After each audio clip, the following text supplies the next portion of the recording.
for your kind words and introductions. Thank you so much. I'm very thankful to the organizers and participants for sparing your valuable time for this particular sessions. I will make all efforts to make this sessions more interesting because uh, the topic itself, which is on prefabricated construction technologies for mass housing, is emerging technologies is of prime concern, maybe slightly uh, different than the in situ constructions, but yes, I will attempt for this and try to clear the doubts in the end during the discussion session. So thank you so much for organizing such a beautiful event and for the invitation to me for this workshop.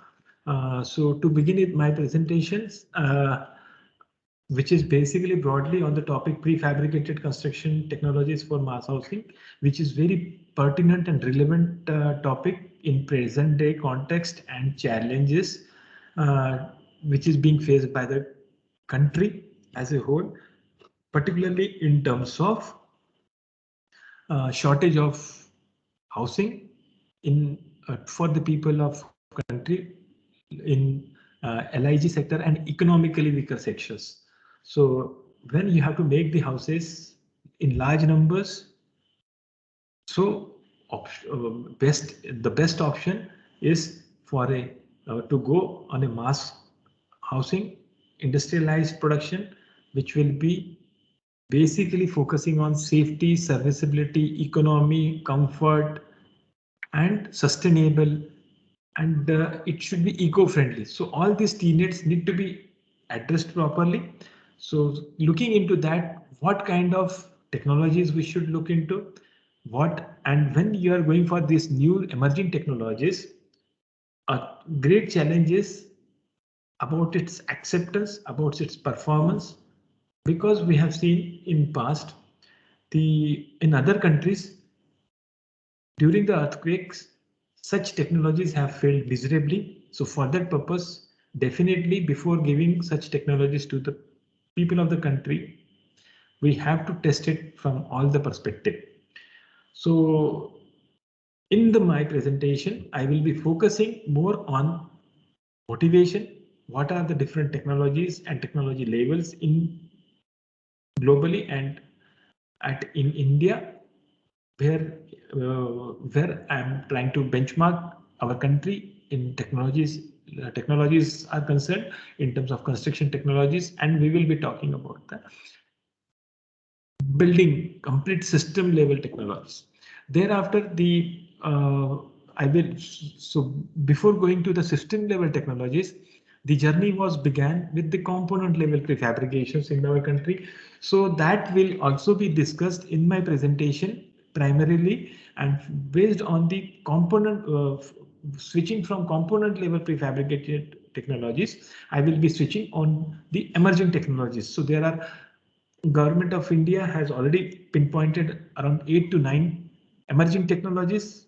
So that will be discussed in this presentations, followed by one of the technologies I will be illustrating in the presentation, which shows the complete test we have performed from safety consideration in the laboratory on a full scale at CSIR-CBRI Roorkee, followed by that the different other technologies which will be discussed in the brief, that is the light gauge steel structures, EPS constructional steel structures, along with the tree mates.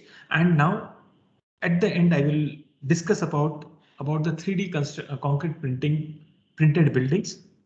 Although it is emerging field, maybe 10 years down the line, this will be an only the way forward for all of us to meet this our basic demand. In contrast, when we look into the number of housing shortage in our country, at the same time we have to look into whether we can spread ourselves in terms of construction of a building horizontally. Do you need to go vertically? Yes. Answer to the question is yes. We have to go vertically because we have limited land, shortage of land, and which is not only being utilized only for the buildings, but for different other purposes. So from that perspective also, we need to focus on high-rise buildings, medium-rise buildings, and low-rise buildings, and different technologies, compatible to the different thermal and seismic point of view. So that is as a whole I will be discussing in my presentations. So the government of India has launched a very aspirational program on housing for all, for which is basically aspiring to provide the houses to each and every family of the country, whether he is from EWS or medium income group. And there is almost a shortage of 1.2 crores of houses by 2022 in urban sector, whereas 4 crores houses in rural sectors. So both the sectors need to be addressed properly, and for that purpose, to meet such shortage of houses, if we try to see in context with all the teammates with using the conventionally adopted technologies, that is in the buildings, that is cast in situ constructions, which is majorly labor intensive. Around 70% of the market is now being done, but it is having a lot of limitations in terms of the high maintenance, low speed, labor intensive involvement of many trades, high cost, complex construction processes, and serviceability, durability. And that's why we need to focus on some advanced technology, prefabricated technologies. And in other sectors of civil engineering, apart from the buildings, when you talk about, yes, in bridges and other areas, prefabricated has been adopted slowly, but now there is a shift from in building sectors as well. If we will not, why it is required? Because there is a huge shortage. If we adopt the similar process of cast in situ construction, so definitely it will take another 10 to 12 years to meet out the target. At the same time, there will be huge backlog is created, and that justifies our concern to go for the mass housing.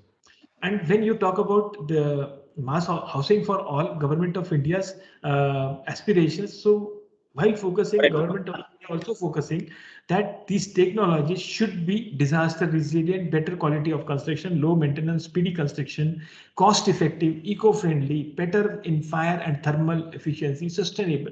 So many tenets are there, but yes, we can do it. And for that purpose, extensive work we have done, and we have identified the technologies, and we will be strong enough to meet out the target. Now, when you talk about the technologies which are in practice in our country, in construction technologies, in building in particular, when you see, so such technologies have been classified in 5 different levels globally. Level 0 corresponds to the material intensive. That means most of the construction will be carried out basically material centric technologies, which consumes more labor, time, and cost, and workmanship will be compromised. A best alternative, level 1, is the component level, in which 2D elements like columns or beams or frames or large panels are casted in the factory, brought to site, assembled as per the requirement, and they go ahead. So this is basically as it is manufactured in the factory, quality and other things are very good, speed and cost also reduces, but hardly we have engaged or incorporated ourselves hardly 5 to 10% in this particular level 1, whereas 90% of our buildings coming in our country is falling under category level 0, and partially 1 or 2% is level 2. Globally, when you see, hardly 0.12% we are focusing on the prefabricated technologies, and now there is a time that we should switch from level 0 or level 1 to level 2, 3, 4. What is this level 2, 3, 4 stands for? Basically, level 2 is element level or planar systems, which is in which large panel constructions are done in the factory, elements level, and then brought to site and again assembled together. Again, advantage, as I mentioned earlier. Level 3 is very important. Now, our country has just started to begin. That is a volumetric system. In this, the 3D components in the form of a complete room is manufactured in the factory, on-site or off-site.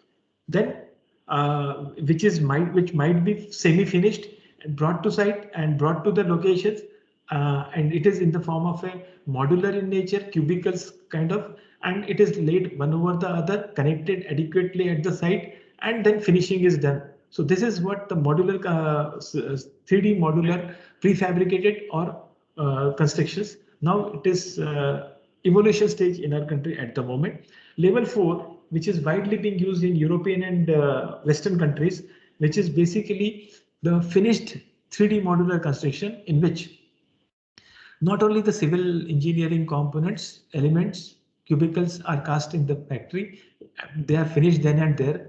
Finished in terms of not only the civil component, but all finishes, electrical services, and interior as well, and painting as well, and simply brought to the site and connected together. So this is level 4. So we may take around 10 to 15 years to reach to this level, but yes, definitely we have to take actions to reach to at least level 3 or level 2, and then only we will be able to meet out the target and with robust building systems.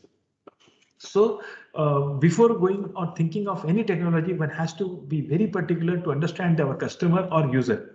Whenever you go to the user, it will ask for any building. It should be cost effective, speedy delivery, minimum no maintenance required. Usable area should be adequate, reasonable amenities, acceptable, comfortable enclosures, and all those things. But for that, to meet out all these basic aspirations, with the techno-economical solutions, all the stakeholders in our sectors like owner, architect, structural engineer, promoter, developer, constructor, and administrator, implement development agent, authorities also to come together, and they should encourage this kind of mechanism in a holistic manner rather than in isolation.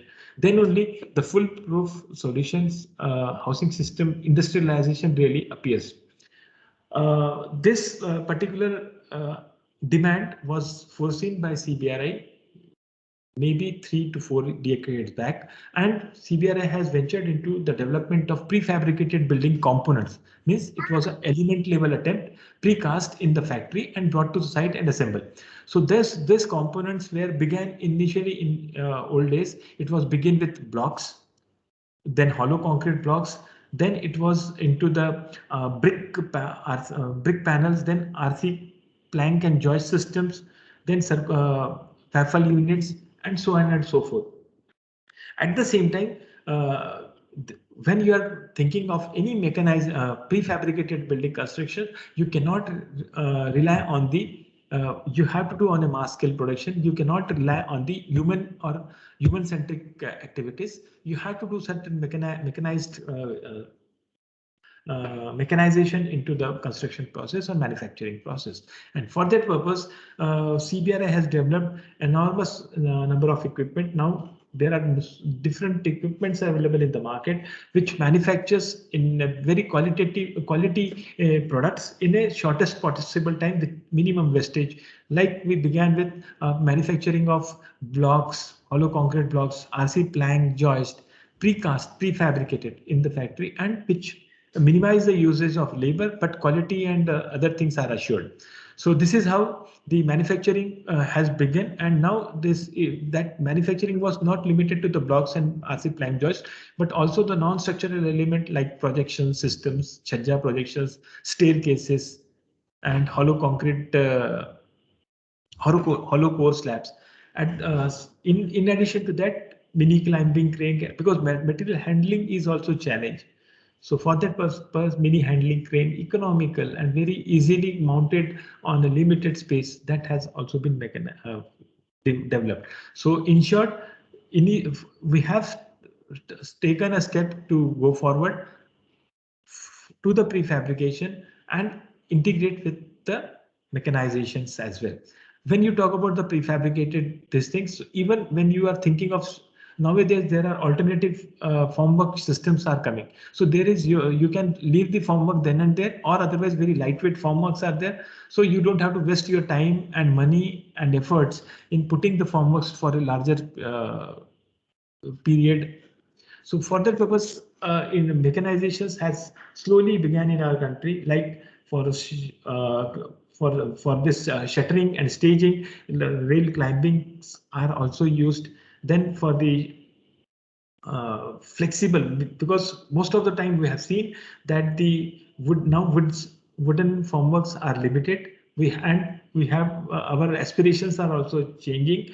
We are going for frequently having floors at with different story height, and that's why we are focusing on to have a flexible formwork with the repetitions, and in which the heights can also be managed very frequently. And for that purpose, now in there are very good lightweight formworks, steel or aluminum are available, so that can be adopted. Now another innovations made in our construction industry is connecting the reinforcement bars. So in earlier days, we used to do the lapping one over the other by a distance of anchorage length (LD). But nowadays, these couplers are also available.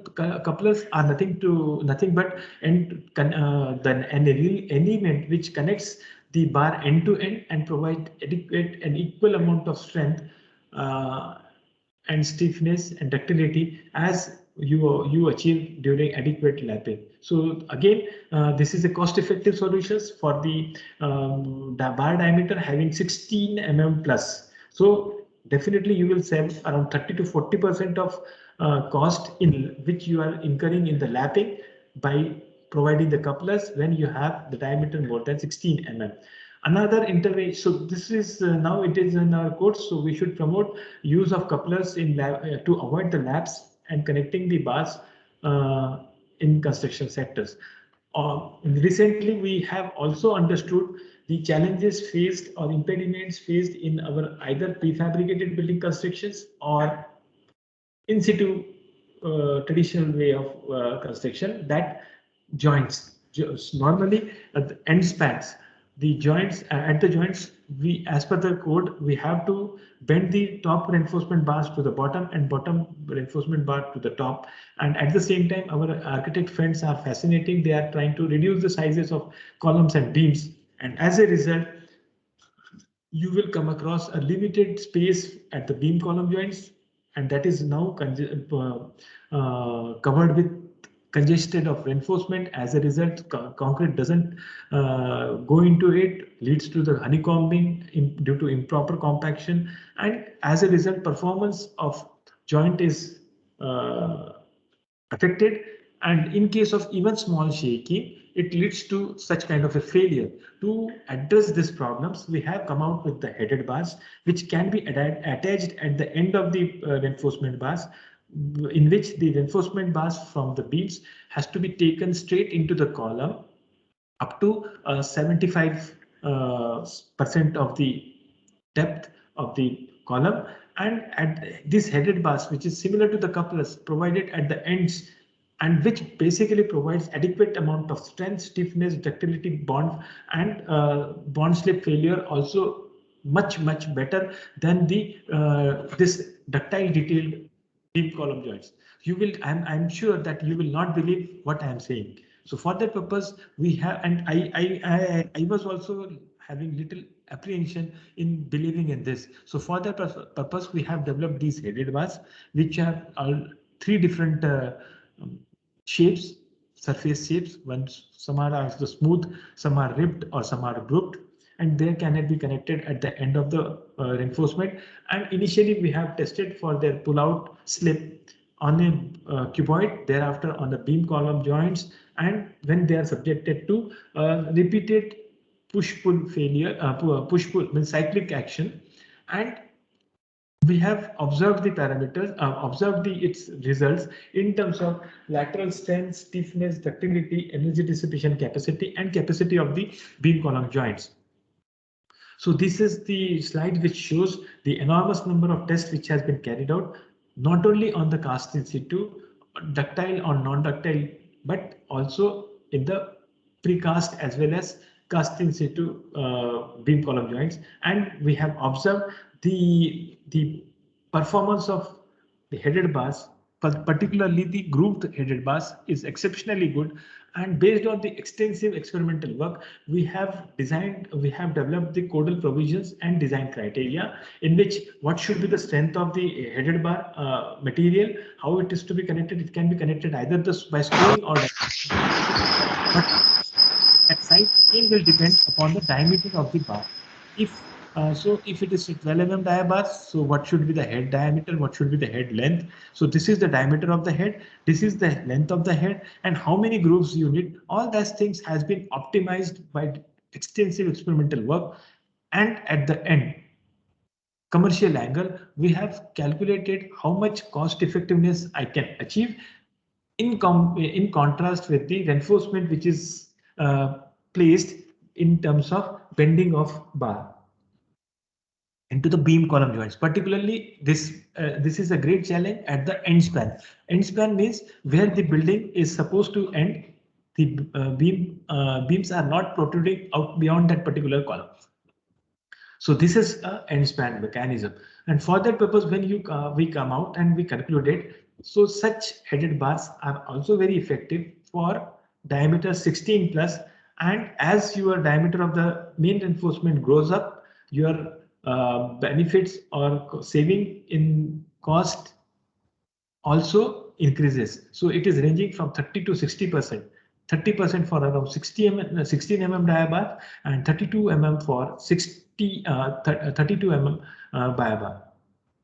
So this is another innovations and speed in construction with more durability and safety in construction we could achieve by small interventions. So one thing is very clear that we should first of all identify the impediment in ongoing construction activities, particularly the professors and the researchers, and then try to address these scenarios through technological interventions. Similarly, when you see the load-bearing constructions happening in our country using the rudimentary methods of brick, burnt clay bricks or fly ash bricks or whatever it is. So they are having a limited size, shape, strength. Why not to have a bigger size of blocks? So we have come out with the lightweight cellular panels, blocks, which is primarily made from the fly ash waste material, which is provided with the grooves the way you can see here, and just opposite type of grooves are provided at the bottom. They can be placed one over the other so as to achieve a very great interlocking between the two in horizontal and vertical directions. To achieve more, so more interlocking and rigidity in the walling element. These holes which has been provided, which are ideally to reduce the weight and to the quantity of the material goes into it, that is fly ash and other things. But at the same time, it can be provided with the vertical reinforcement and filled with the column. So it can be a small dimensional columns with stay in place formwork kind of, but it will definitely provide a good rigidity on lateral load resistance to the conventionally made RCC load bearing or conventionally made brick masonry constructions or load bearing construction. So to verify this, we have conducted the full-scale test on such blocks on the buildings, which is constructed using such blocks, in which at end of the end holes, which is hardly 60 mm dia holes with 10 mm dia bar vertically placed, which is right from that bars can come right from foundation to or plinth masonry to the top and bent into the top at the slab level and filled with the concrete. Only two holes. So it will provide the continuity of all these blocks vertical direction and horizontally by providing horizontal reinforcement at all alternate forces. So achieving the rigidity, integrity in the buildings, and that's how we can make our load bearing structures also semi mechanized prefabricated concept point of view.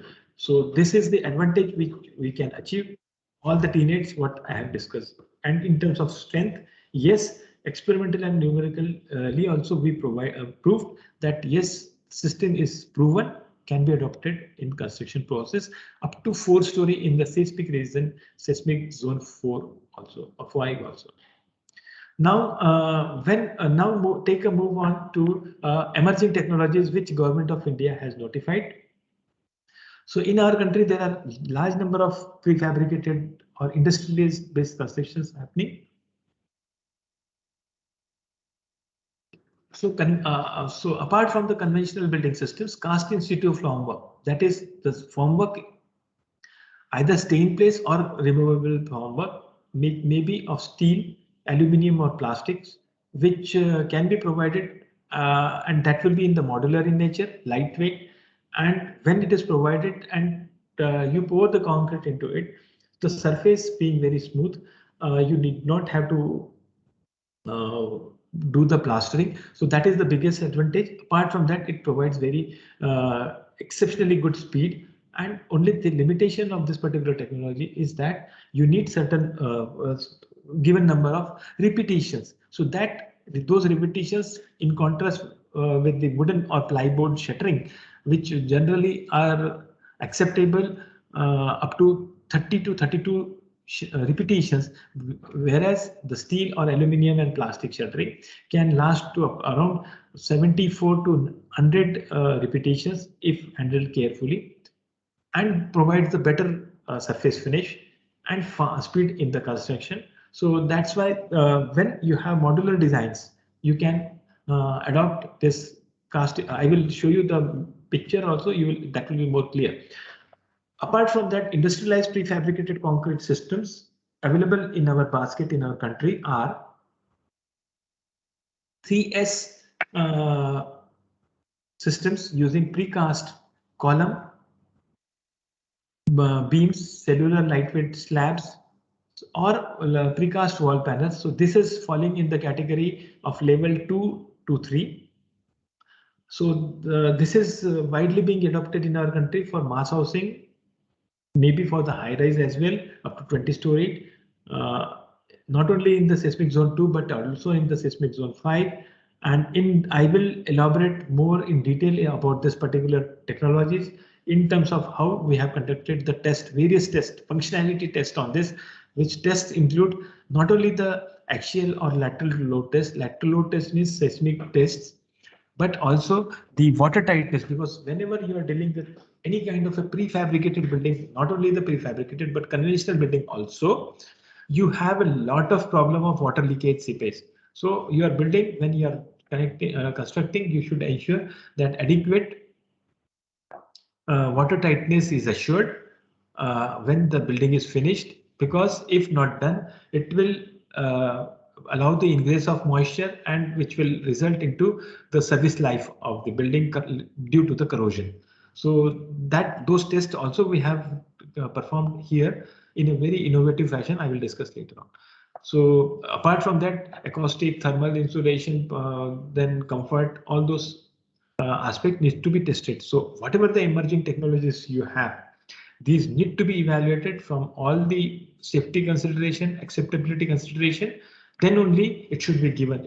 Then only it will be categorized as a proven technology. And once it is categorized as a proven, then only it should be allowed for its construction on field.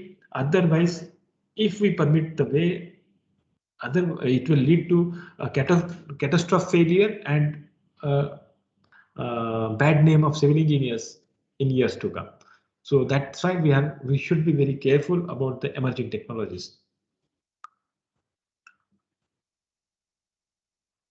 Another technologies is EPS dose. So I will quickly name these two technologies: EPS, GFRG, speed floor, lightweight, light gauge steel frame structures. So these are all different technologies are there. So let us have a detailed insight into the 3S prefabricated building components or element level technology. So the name itself suggests strength, safety, and speed. Basically, in this system, the components are erected, aligned, and connected self-compacting concrete.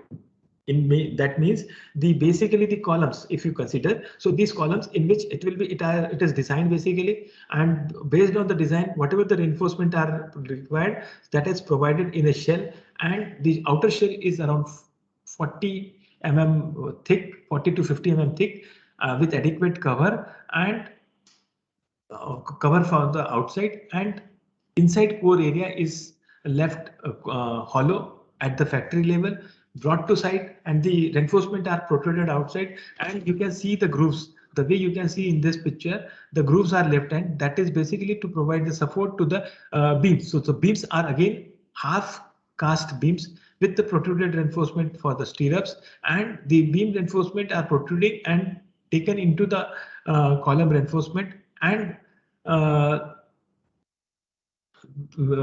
this after providing additional dowel bars at the beam column junctions, the columns are filled with the self-compacting concrete. So that's how these prefabricated buildings can be converted into the monolithic construction. So this is why this particular technology is called as a prefabricated monolithic construction. So in which the components are manufactured in the factory under strict quality control and less wastage, and then brought to site, assembled together, provided with the additional dowel connections at the beam column joints, and then poured the concrete, self-compacting concrete, and that's how.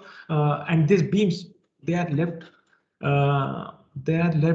half casted. So these edges are basically provided to support the slab panels. Again, slab panels are precast. There are of different type of natures of panels are there, lightweight panels, EPS panels, or directly RC slab panels are also there. So basically at edge, such panels are supported, and a nominal reinforcement is provided on beam, over the beam and slab, and skid concrete is laid. So that's how you are connecting well the RC diaphragm, this RC slab, with the beams and beams to the columns. That's how, as a whole, when you see, the entire structural element is become monolithic construction. So this is how the column looks like. These are the beams looks like. This is how these are the slabs, lightweight slabs. Then there are concrete slabs are also available, and these are the RC walls. So, and these are the groups which are provided for taking the dowels, and then subsequently it is grouted at site after proper placement and alignment in its position.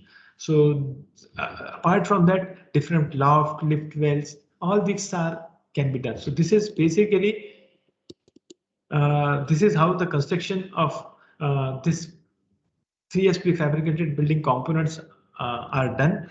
And once it is done properly, you can see the sequence of construction. In this, the columns are erected. Here, the beams are placed, and then here the slabs are placed along with the skid reinforcement and skid slabs. So that's how watertightness is also ensured. And up to 2022 storied buildings have been constructed successfully for housing sector, not only in EWS but also in LIG and high-end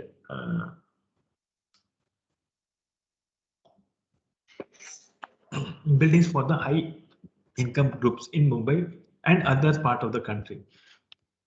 Now it is very interesting how to see the production is happening. So before going to that, I want to take a feedback from all of you, whether I'm going right or wrong. Correct me if I'm too fast or too slow as a feedback, so that I can improve upon in subsequent duration. Your feedback, please.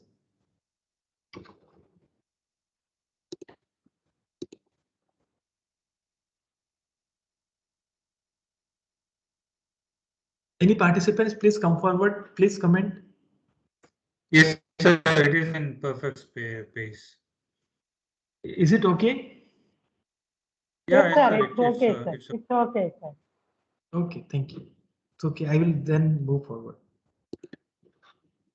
So when you see the production facilities, because as I mentioned, it is industrialized constructions, and now that it is a time to make our civil engineering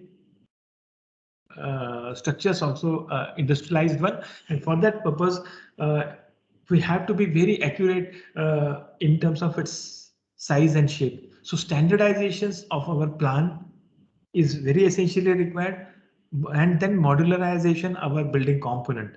So once it is done, standardization and modularization, which is greatly missing in our in our civil engineering sectors, and that need to be done. Once it is done for particular class, and now the steps have also been taken by our NBC and in our country by ministry, that minimum houses are of this size, this area, and once such kind of initiative has come, the standardization and modularizations are taken forward. Now the thing is how to manufacture each building element in the factory in a precise manner, because generally civil engineering is spotted like chalta hai attitude, where up to 1 inch or 300 mm also, 1 feet also here and there was acceptable, but that is not acceptable when you are looking into this mechanized fashion. So for that purpose, high end of engineering and more accuracy is required, and for that purpose at the production facility, right from bar straightening, cutting, bending, caging, meshing, you have to perform activities using CNC machines, and that as a result, more accuracy you are achieving, less wastage, and good end product and assured quality. So that can be achieved in the production facility.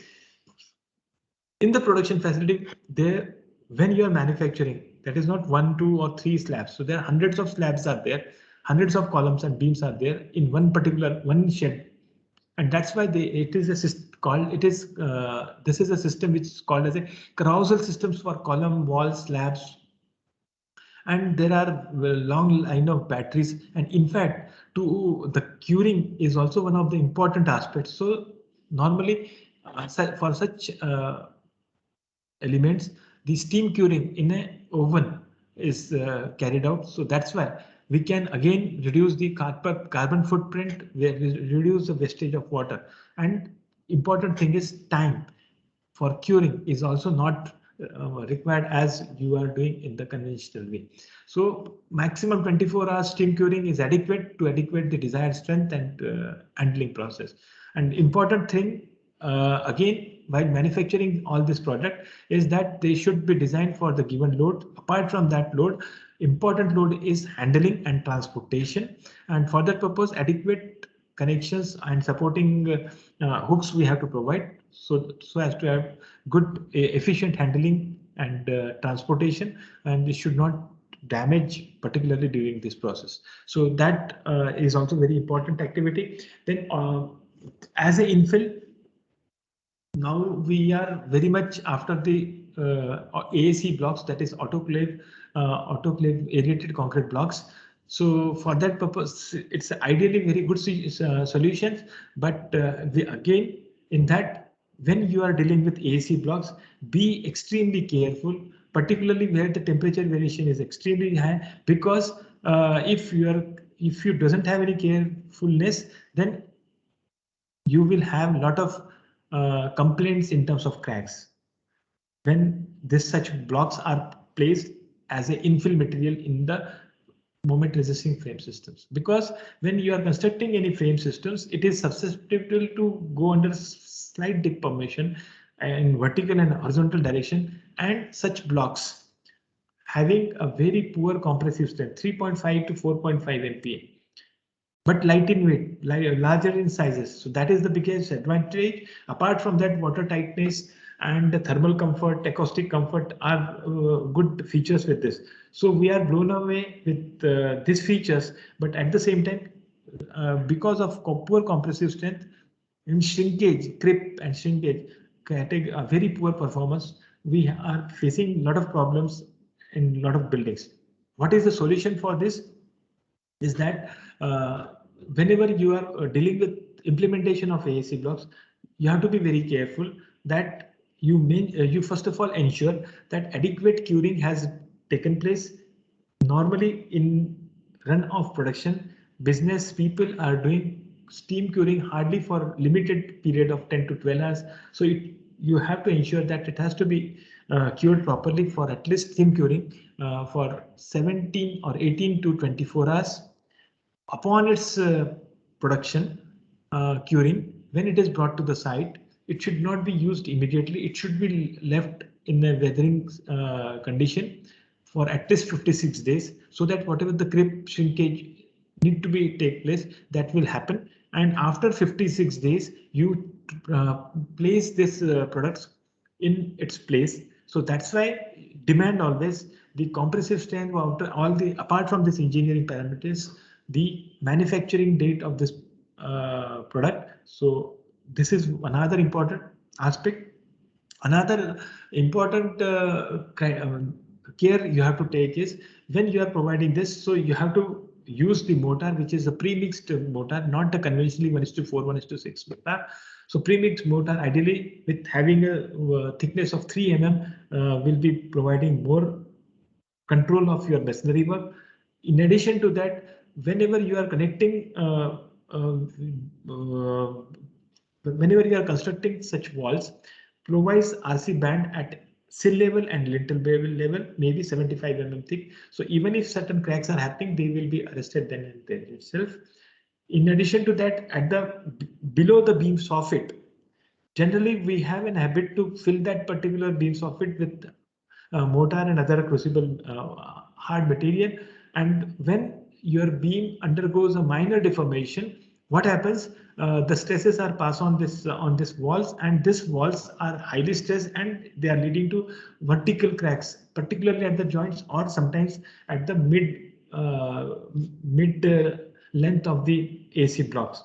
So these are the common problems. So to avoid this, good practice that topmost layer should be filled with the flexible material like polysulfide, and it should while filling this provide a aggregate 12 mm or 20 aggregate within this at the below the beam soffit and at the top of this AC blocks, so that under the minor deformation the stresses are not transferred directly, and even if it is transferred, so it will be transferred on that particular those aggregates, and those aggregates will be punched within your AC blocks. So cracks you will not find at the surface, because anyway these walls will not going to provide you any stiffness or strength, but appearance is also very important, and the occupants create a hue and cry for this. So these are the certain steps you have to take into account. Importantly, while doing the plaster, you have to provide the mesh at all beam column interfaces. That is very essentially required, so that it will control the cracks. So these are some of the care you have to take while constructing or dealing with the AC blocks. I am sorry, I have diverted a little bit, but it was very important what I think so. So that's why I'm trying to link what is the production happening, what is the design level, what is how the production is happening, and what care you have to take during the execution. Now the problem about the production facility. So production, as I mentioned, all after the cages are done, again the welding and other things, everything is CNC based. So very short time you required for preparation of the cage, reinforcement cage, then placing it in here and then doing the concreting. Now, once each element concreting is done on each element, you can see this is how the slabs are getting casted. Then here this is how the casted columns are taken out and lifted and transported for the curing. And this is you can find these are the shells. In each shell, this precast elements are placed in tray, and it will be cured with steam cured for 24 hours and then taken out and then stacked in an open yard, and it will be transported to the location on first in first out concept. So this is how the insertion of these slabs into the curing shell Krauser you can see here. So multiple slabs are casted at one go. So that's why mass scale production is happening. Definitely the concrete, what is being poured, it is under strict quality control. All kinds of tests are done in the at the factory itself, and that's why the good minimum wastage with good quality of output is assured. This is how the production facility you can see from production to the stacking, and this is how the stacking has been done. And from the stacking, you can see the building is constructed. These finished elements are transferred to the site and assembled. So staircase, beam, columns, walls, lift pads, and all the elements you can cast, and they are stacked in the very systematic manner, the way you can see. And over and above, you can do the steam, in addition to the steam curing, sprinklers are provided to for the curing purposes. Then during the erection, again, the appropriate hooks and other things are provided so that the handling of such elements, definitely by making use of a mechanical means, is done. And thereafter, the self-compacting concrete is poured into the beam and columns hollow region after providing adequate double bars.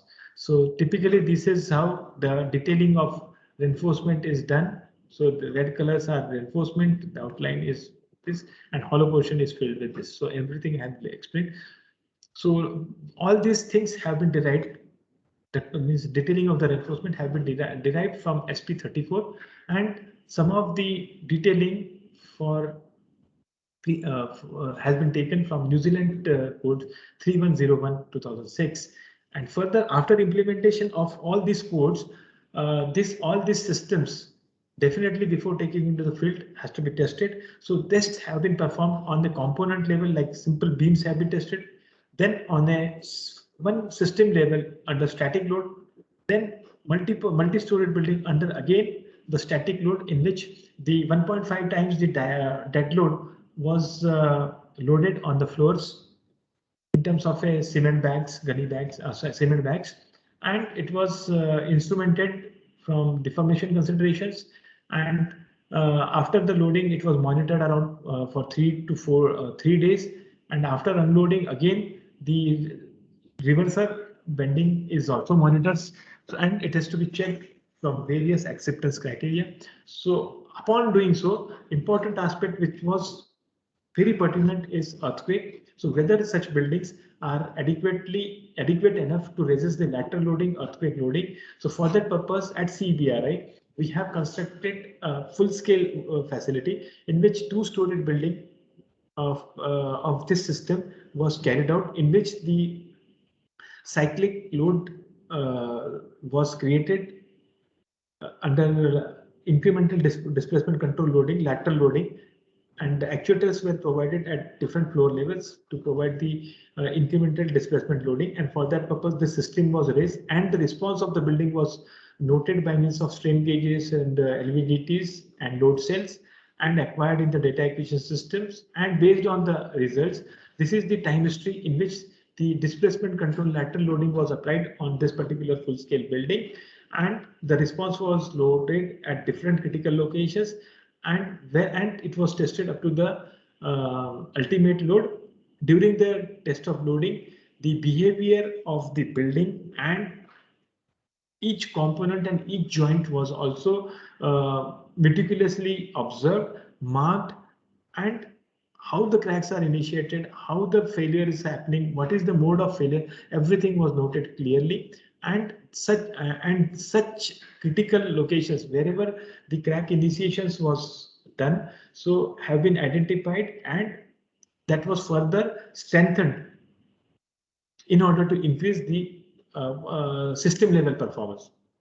At the end, we have an apprehension when we are applying the lateral displacement control loading on such a full scale wall. So there was a possibility that the interface between the self-compacting concrete and the precast element may separate out under high displacement lateral load or displacement loading.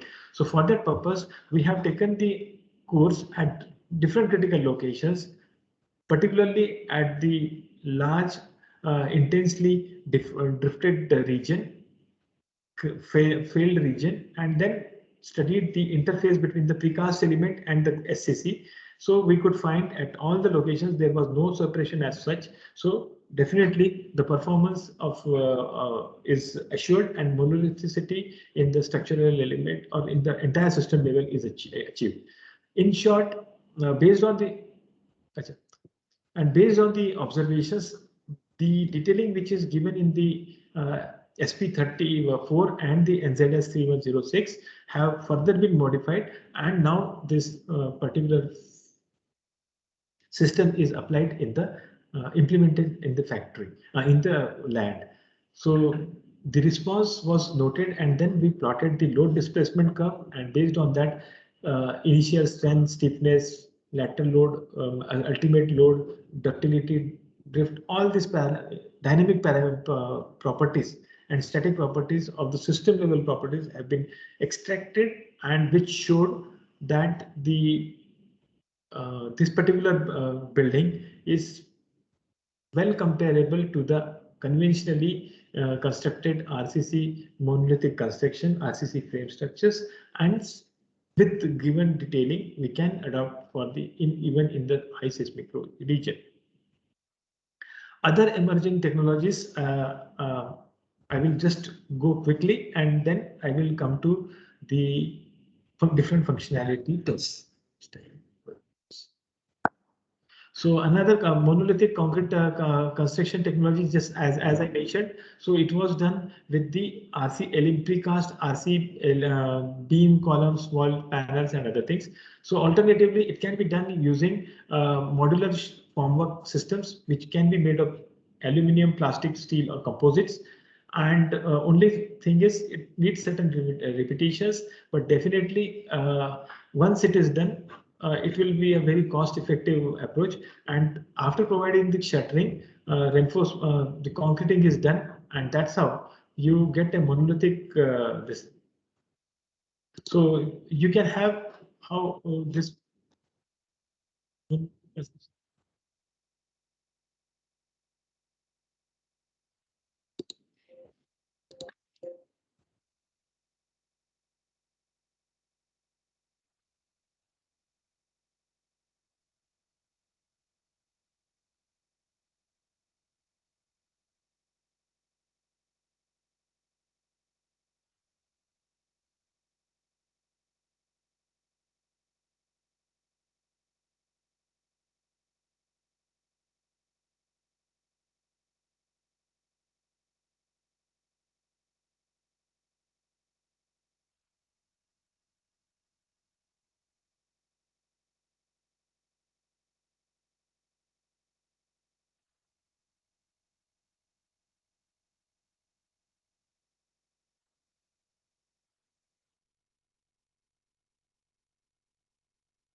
So hope with this small video, you must have understood the entire phenomena.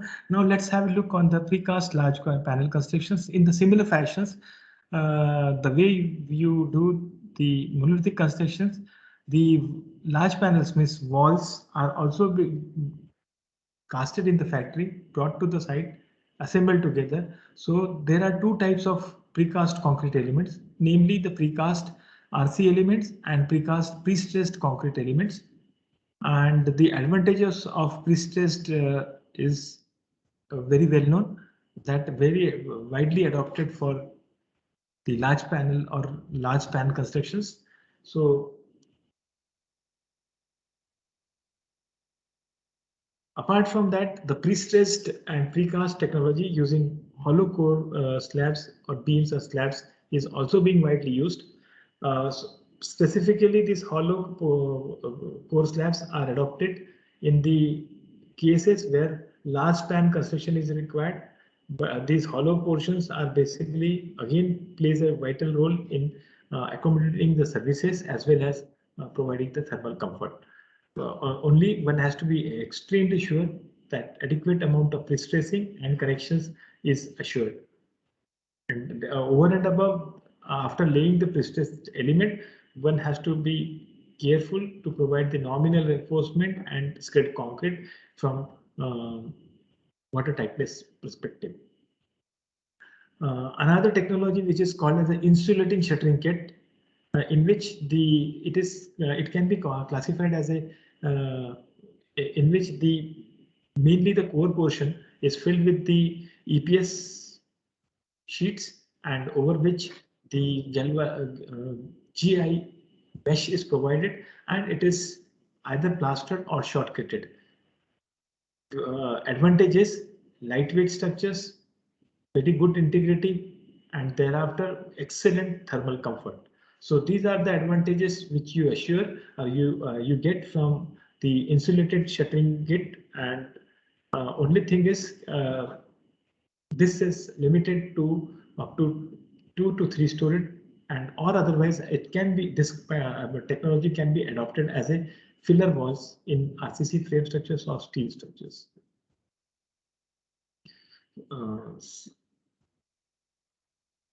Another building typology is the speed floor constructions, in which the suspended concrete flooring system using a hot rolled RS joist as an integrated part of the final concrete and steel composites. Basically, in this, first the erections of your steel structure skeleton is done, over which the hybrid concrete and steel T sections in one directions and an integrated continuous one-way slab is created. And this joist what you see are of different depth, basically made up of pre-galvanized high tensile steel. These joints are rolled from, punched, pressed, and slotted in a fully computerized fashion.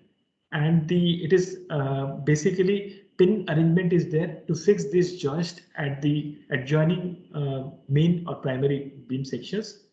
The depth and the size and thickness of the joist material plate is decided depending upon the superimposed load and span which is likely to be there. And this particular technology is very cost effective, fast, and sustainable quality, and early compaction and easy recyclable materials. So this is the at the end you can see this is the locking arrangement of key. So this is simply you have to place this particular joist at its position. You have a flexibility to adjust its length. So that kind of locking mechanism is also there. So minor deviations can be accommodated, and then simply you have to punch it so that it will be fixed to the primary beams. So fast, easily and quickly erectable, and since having a good look. And another issue is the hollow portion, hollow slotted positions or portion will reduce the weight, make the reduce the economic consumptions of the material. At the same time, it will accommodate the services. Over this RC, this joist, one can place the RC deck, zero point 0.9 0.9 mm thick GI sheets, deck sheets, and nominal concrete can be placed. So that's how you can make a hybrid building systems.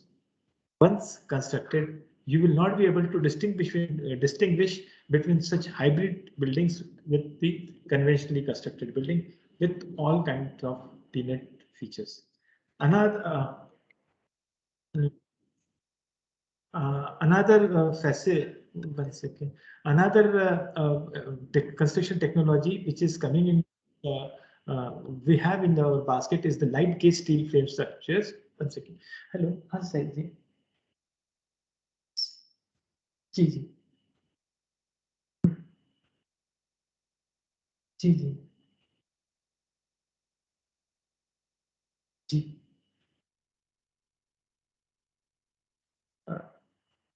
Doctor Ashok Kumar कर रहे हैं sir मेरे को अभी आपको share कर देता है इसी पे thank you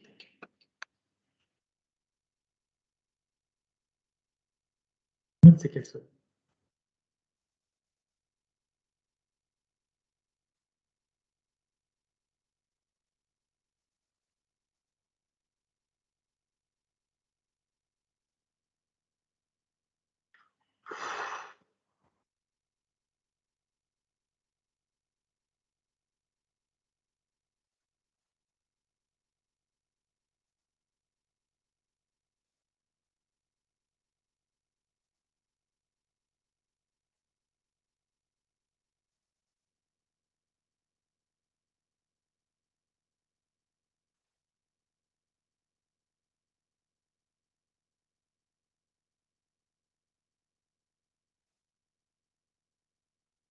excuse me, just please, one important message is there.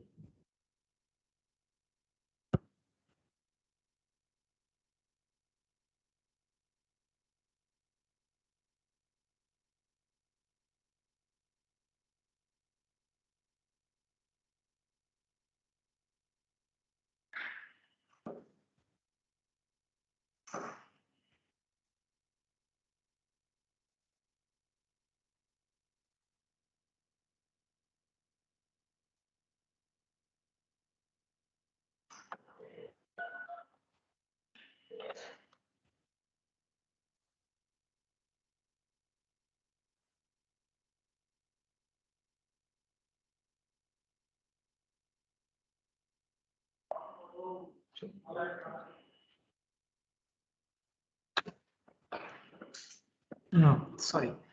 So light gauge steel frame structures is also one of the upcoming technologies. The name itself suggests it is basically making use of light gauge steel framing systems. It is ideally suitable for up to 2 to 3 story buildings, particularly in the hilly region.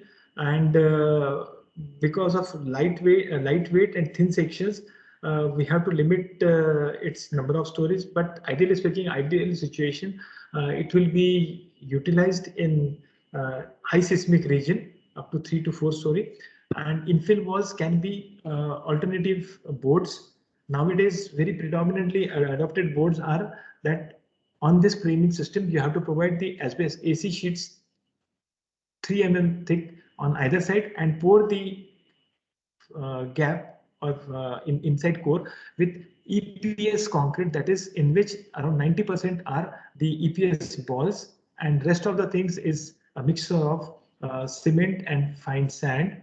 That's as a result you get adequate strength as well as excellent thermal behavior and solid walling unit, and with a very good nailability as well.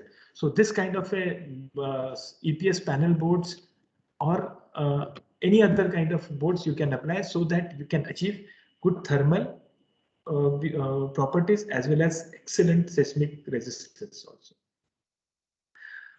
In generally, these EPS boards are provided the way you can see, and this light LGF SF board, channels are provided in U shape. It is fitted to the ground, and then the vertical framings and diagonal bracings are done in this fashion, and you can make use of uh, machines or cranes for lifting and for fast erection. These diagonal bracings are very much important in high seismic region to resist the lateral forces.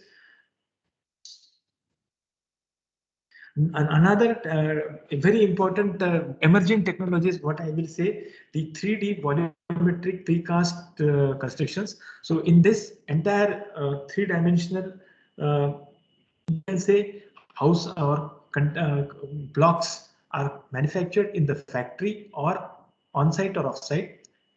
Generally, the casting is done in 5 directions. One is left for handling purpose or connections, and it is upon doing the casting, it is brought to the site.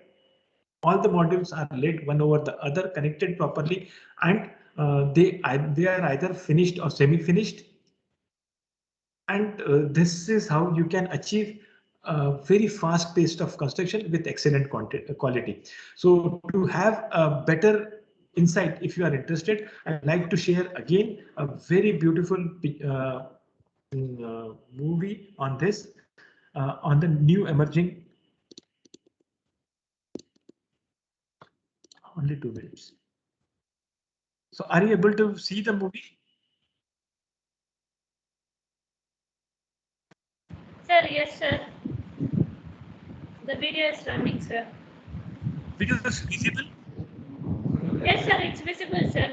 Lighthouse Project, Ranchi, Jharkhand. So this is the modules are casted in the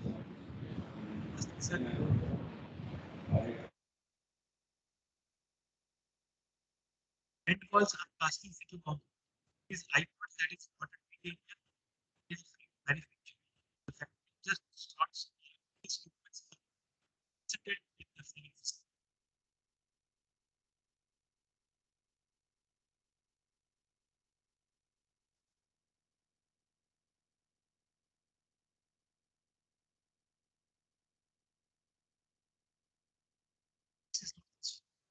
But sir,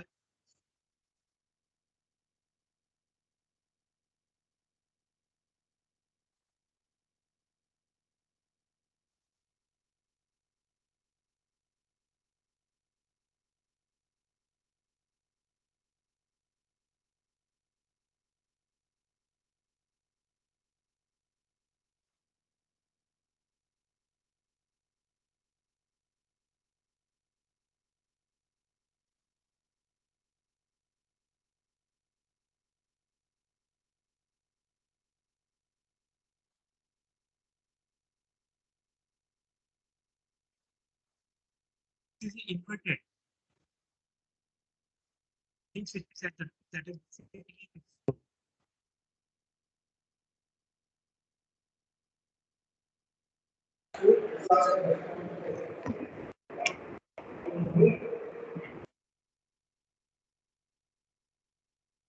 this is not animated, but things are really happening in the site actually.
So I hope this clarifies your concerns about the 3D modular uh, prefabricated building systems.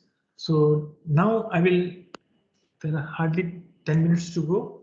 Now I will come to very important aspects on the functionality test. So whatever the emerging technologies we are coming across, all these technologies need to be tested, evaluated, not only in laboratory scale, but on a full scale, because laboratory things are done already always in the controlled fashion.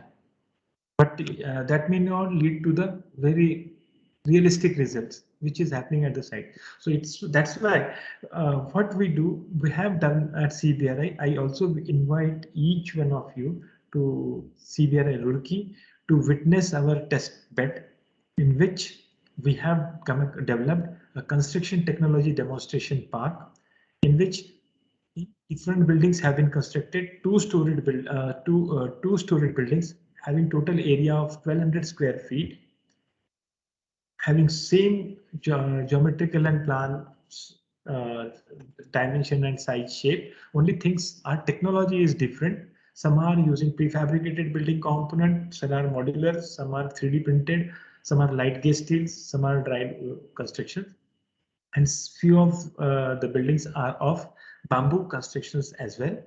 And after constructing all these buildings, we are doing and we have done all kinds of functionality tests, that is the axial load test, lateral load test for earthquake in the laboratory.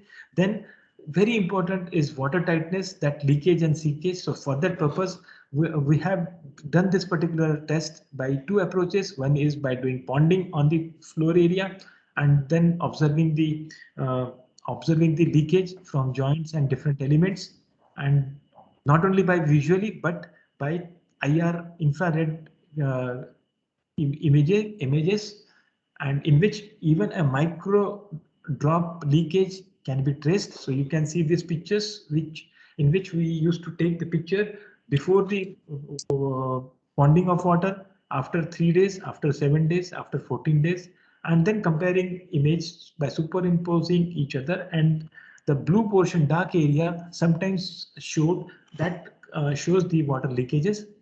So next approach to verify the water tightness was by simulating the cloud burst scenario, in which the rainfall was simulated for continuously 5 hours at a speed of 230 mm per hours per day rate, and during which, and for that purpose, entire experimental setup was installed around the building, and the measurements or the leakages were verified, checked inside the building from all the joints and windows and other places, again by doing the same process, IR camera and all, before and after the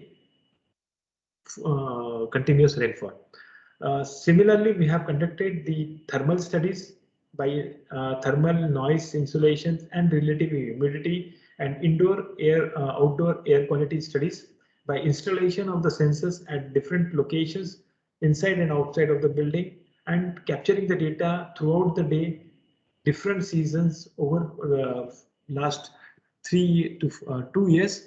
And that was basically to evaluate the thermal comfort, acoustics, and the variations which is generally occurring because of change in weathering conditions in summer and winter, through the data captured therein.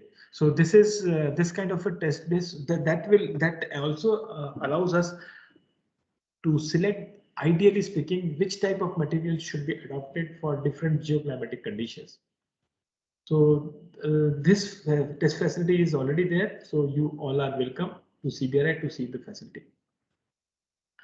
As I mentioned that the 3D concrete printed buildings is an emerging area, evolution stage it is, and it is a very complex process, basically in which apart from the material scientists, civil engineer, structural engineer, then mechanical engineers, automation is involved. So what is basically 3D printing, that has already been spelled out to you yesterday. So I don't want to go into detail, but yes, we have now created the 3D printed test bed, 3D printer having a 10 meter by 10 meter size and 12 meter height. So by which minimum 2-storied buildings can be 3D printed. So just initiated this process, and now there are a lot of impediments and challenging area domains which are left out. How to handle it, how to place the reinforcement detailing, how to prepare the material, how to create the extrusion, and how to achieve the better bonding between each layer. All these things are being addressed through extensive R&D, and once it is completed, maybe 3 to 5 years down the line, this particular technologies can be adopted in construction process, particularly for the buildings in our country. So definitely with this kind of engineering interventions, R&D innovations, maybe 10 years down the line, this will be the technology which will be the technology for construction of housing systems.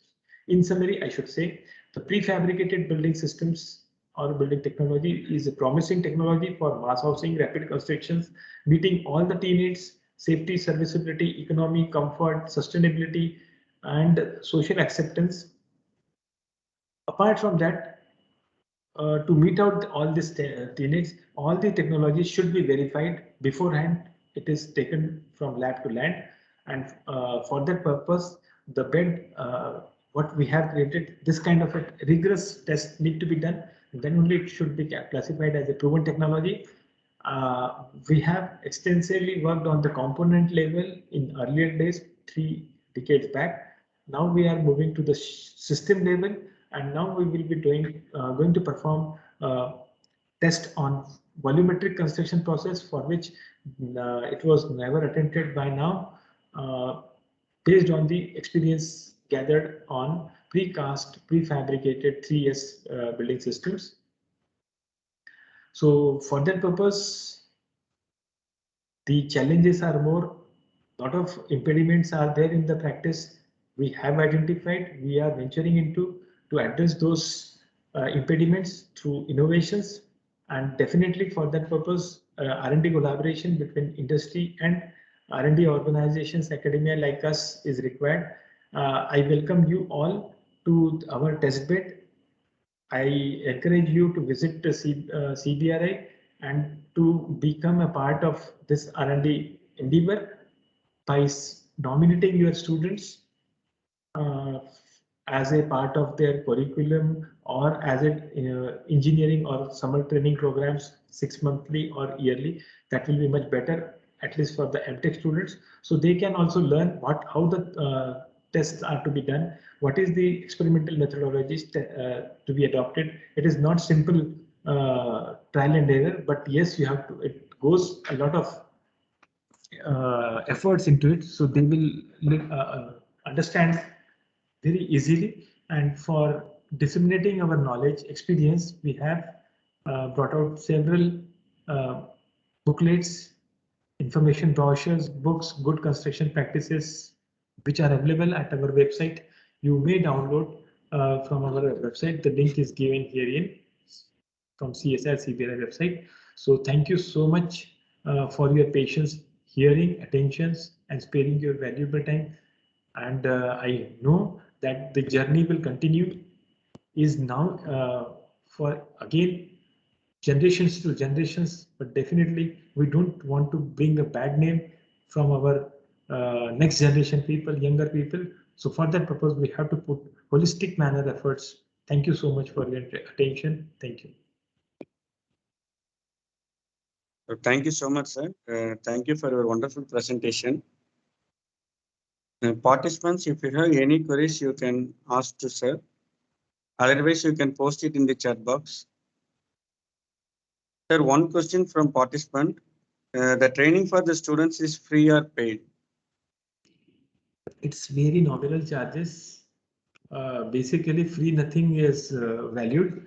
So very nominal charges, around 500 rupees or something. And we provide the accommodation and other things. So they can be accommodated within our colonies. But CBRI Invest encourages them to participate in our ongoing activities. So they learn, we get engineering support, material we provide. So it's available on a very nominal charge. For that purpose, you have to enlist the students. We take the students having CGPA, preferably 7.5 plus, and MTech students are more welcome than BTech students for longer durations. Maybe for the period of 6 months, students are encouraged. Hello. बस आ रहा है, बस presentation मेरा conclude होगा आ रहा है. Yeah. Yes, sir. Thank you, sir. Sir, one more query. Yes, sir. Please. How dehumidifier system is adopted in footing? Sir, it is in the chat box. The question raised by Pramod K. Can you please tell me can you read the questions, please? Yeah, yes, sir. Sir, the question by Pramod K. Sir, I have doubt which is not related with this topic. It's regarding footing.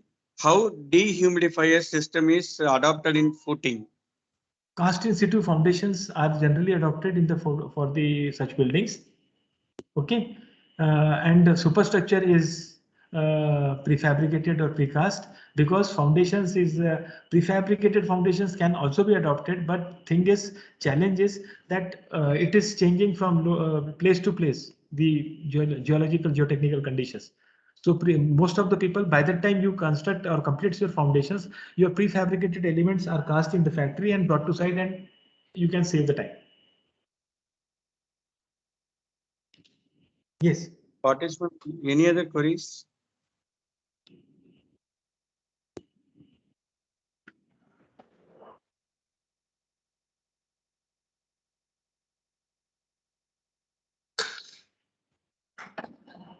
Participants, if you have any queries, you can ask, sir.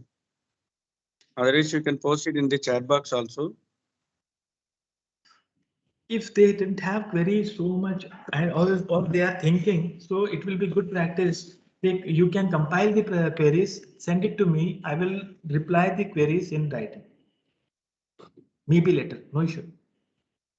Yeah, sure, sir. Yes, sir. We will ask the participants if there is any queries, and we will send it through a mail, sir. Okay. If there is no more queries, means we can wind up the session. Thank you, sir. Thank you so much for accepting our invitation. I think in your busy schedule, you have given the time to the presentation, sir. Thank you so much, sir. It's my pleasure. Thank you so much. Thanks everyone for joining and giving me the opportunity to learn. Thank you. Yes, sir. Thank you. Thank you so much. Thank you, sir. Yes, sir.